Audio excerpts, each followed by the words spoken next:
Now we get to the foundations section. So here we have, similar to the above sections, a list and tool to define foundations. In our list, you'll see that you can have 4 foundation IDs, up to 4. You can also have 0 if you have no foundation in the building. The list of saved foundations is different than the list of fenestrations or above grade elements above. These ones, this list of assemblies, for example, as well as the list of fenestrations, you can use these as a library, meaning you can define however many of these you want, and you don't necessarily have to use them in your project.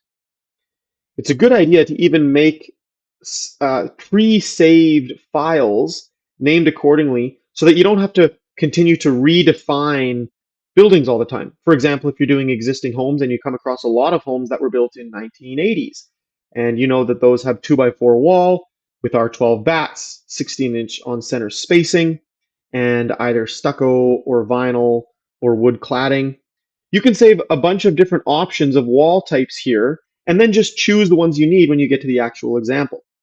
This is a common and efficient way to do the projects.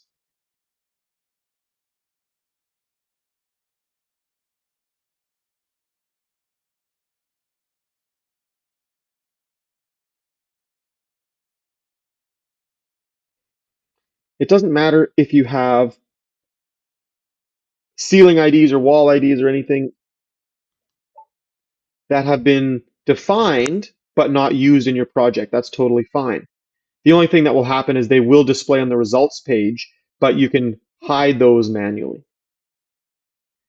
The difference here is that foundations have a geometry component. You can see I've already defined the foundation for the in-class example, and it says area 298 feet, full perimeter 70 feet, exposed perimeter 70 feet. So somewhere in my dimensions, I must define foundation area of 298 feet, perimeter of 70 feet, and full perimeter you don't need to define. Exposed perimeter you need to define in your dimensions. So for this reason, any foundation ID that you have defined here, you must use in your dimension field. You can't have floating foundations that aren't used. That will give you an error.